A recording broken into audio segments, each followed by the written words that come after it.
Buenos días, les habla el doctor Oscar Moreno Loaiza. Es para mí un gusto poder estar con ustedes a petición de los miembros organizadores de este curso y realmente les quiero extender la felicitación a ustedes también por estar formando parte de estos espacios de formación. Es importante que se den cuenta de que la formación académica está trascendiendo los espacios universitarios, los espacios de las aulas físicas y está pudiendo conectar a más personas gracias a nuevas tendencias en esta era de la información que nos permiten compartir con muchas personas conocimientos, experiencias y actitudes que nos pueden ayudar al desarrollo de la investigación científica. En esta oportunidad yo quiero compartir con ustedes algunos conceptos sobre cómo redactar la introducción. La primera parte del cuerpo del artículo científico en sí es muy importante porque va a empezar a marcar ciertos puntos y ciertas direcciones que van a seguir y van a acompañar el artículo durante el resto de su desarrollo. Ya deben haber visto algunas generalidades al respecto de redacción científica, como escribir en un lenguaje que está de acorde con la revista con la que se está publicando, viendo hacia qué público está dirigido y cuáles son los niveles de conocimiento que se tenga al respecto de la especialidad que se esté tocando. Una situación que es interesante en la introducción es esta frase: lo que mal empieza, mal acaba. Uno se puede dar cuenta de la calidad del artículo que va a leer simplemente por ver cosas como la extensión de la introducción, la redacción que se está dando en ella y obviamente las primeras partes de la introducción y la exposición del objetivo del estudio son muy necesarias para entender de qué se está hablando y cuál es el tema que estamos desarrollando. Y bien, la finalidad de la introducción debe ser suministrar suficientes antecedentes para que el lector pueda comprender y evaluar los resultados del estudio sin necesidad de consultar publicaciones anteriores.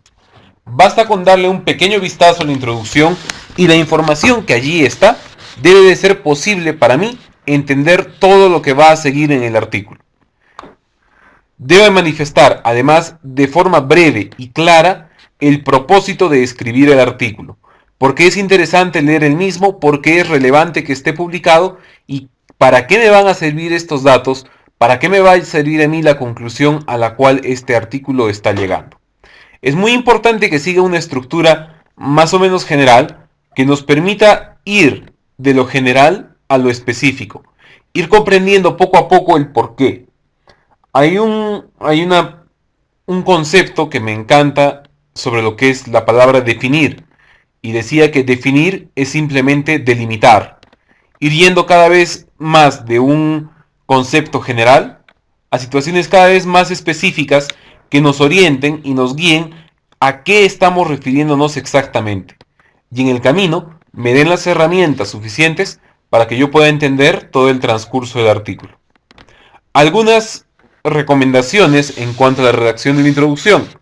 Primero, debe ser capaz de atrapar la atención del lector, pero sin ponerle suspenso. Hay muchas gentes que alargan demasiado la introducción y no llegan a definir cuál es la intención, cuál es el tema. Pueden empezar desde temas demasiado amplios y lo único que hacen es mantener el suspenso, empezar a redactar una novela, una ficción, una literatura que no es parte del lenguaje científico y obviamente van a perder la atención del lector y no van a dar la información necesaria. Es muy poco probable que pasen por un proceso de edición riguroso y pueden ser algunos ejemplos como alguna situación en la que leía un artículo al respecto de lo que es disfunción endotelial en pacientes diabéticos y la introducción iba desde el concepto de presión arterial, ojo, el concepto de presión arterial, cómo eso evoluciona a hipertensión arterial, de allí iba a los causantes de hipertensión arterial, iba a la regulación del endotelio y recién luego aterrizaba en lo que es disfunción endotelial, para luego hacer la misma historia caótica al respecto de lo que es azúcar en sangre, diabetes y las complicaciones que la diabetes por el estrés oxidativo y la teromatosis terminan realizando en el endotelio. Eso es algo que definitivamente se pierde de foco, está empezando a utilizar demasiadas palabras para describir algo que debería ser más sencillo. Una frase que me encanta en cuanto a redacción científica es que los artículos inmensamente grandes y los parafraseos enormes suelen venir de mentalidades muy obesas y de la escasez y la desnutrición del lenguaje de las personas. Así que muchísimo cuidado con ello. Atrapar la atención, pero sin hacer suspenso. Ir de lo general a lo específico, que es algo que ya estábamos comentando anteriormente, y recordar que no es una revisión del tema. Los artículos de revisión son muy diferentes a los artículos de investigación. Si bien el artículo de investigación en el capítulo de introducción me debe dar conocimiento suficiente para entender el artículo, debe ser de manera clara, simple y sencilla, sin tener por qué ahondar demasiado en conceptos que no van a ser útiles. Debe incluir además solamente las referencias pertinentes. No hay nada peor que empezar a empedrar de demasiada bibliografía un artículo cuando no es relevante que esa información sea citada. Evitar colocar contenido que se repetirá en otras secciones también es importante para no caer en redundancia y para no desperdiciar espacio de la redacción científica. Ojo, en esta situación de la introducción también vale la pena que si se va a usar algún método distinto a los que se han usado normalmente para el desarrollo de un artículo en cierta área temática, vale la pena mencionar por qué se está haciendo la elección de otro método, por qué se está intentando otra aproximación o por qué se está variando alguna situación en cuanto a lo que es muestreo o análisis estadístico con respecto a otros artículos. Hay tres situaciones en las que vale la pena hacer algún tipo de investigación y se puede considerar que es investigación original. La primera de ellas es cuando el tema es completamente nuevo. La segunda es cuando el tema ya ha sido tratado antes, pero estamos cambiando el método. Y la tercera, si es que los determinantes de esa realidad, como la población y el tiempo, han cambiado en algo. Cualquiera de esas tres circunstancias vale la pena explicitarlas en la introducción. Para el primero de los casos podrá ser que no existe muchísima información al respecto o que no existe información suficiente para poder llegar a conclusiones relevantes y por eso se planteó el presente estudio. Que no hay literatura al respecto en nuestro medio también es una forma de expresarlo. Para el segundo caso, que se está variando el método, podría ser, en comparación con el autor fulano y sultano, nosotros proponemos utilizar este método porque es más sensible y más específico que aquel que se utilizó en los estudios de hace algunos años. Para el tercer caso, que los determinantes de la realidad hayan cambiado, podría explicitarse de la siguiente manera. El presente estudio tiene importancia debido a que en los últimos años las variables socioeconómicas han cambiado y, por lo tanto, puede haber cambiado el panorama de esta enfermedad. Y ya, por ello se plantea el siguiente estudio y se explicita, se expone cuál es el objetivo del mismo. Entonces, ver cuál es la razón en la cual, se origina la singularidad de nuestro estudio. En que es un tema netamente original, en que es un tema que ya ha sido abordado pero estamos cambiando el método, o en que los determinantes de la realidad de algo que ya era conocido han cambiado. Aquí quería poner algunos ejemplos de lo que es introducción. Este es un artículo que habla sobre las denuncias a comité de ética de los médicos peruanos. Y bueno, uno puede ver algunas cosas que ya no cuadran y no tienen mucho sentido. En primer lugar, el tamaño de esta introducción es excesivamente largo. Por eso verán ustedes que ni siquiera he entrado en el pantallazo que he tomado, entre en 3 incluso. Y si solamente va a ser un análisis, ojo, un análisis de cuántos y cuáles son los principales casos de denuncias en comités de ética del Perú, no es necesario, por ejemplo, remontarse hasta Grecia hasta Grecia con los hipocráticos o hablar de qué cosa es lo que pasó pues con Mackenzie, con Scott John Gregory y hacer toda una revisión de lo que es el tema de ética. Muchísimo menos si el artículo solo está centrado en lo que son los comités de ética del Perú. ¿Por qué sería interesante revisar, por ejemplo, cómo es la historia de los comités de ética en los colegios médicos y las denuncias éticas en Estados Unidos, en Argentina, y el artículo continúa con Brasil, con Chile, con Ecuador, con Colombia, para al final aterrizar en Perú y decir, El objetivo de nuestro estudio es analizar cuáles son las denuncias de comités de ética que se cometen a nivel de lo que es Perú.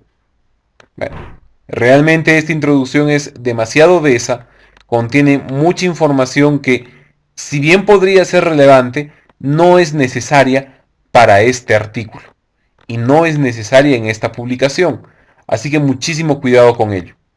Este segundo artículo habla al respecto de una condición médica que es rara, que son los pacientes que tienen obesidad, pero que metabólicamente no presentan alteraciones en los exámenes bioquímicos de sangre.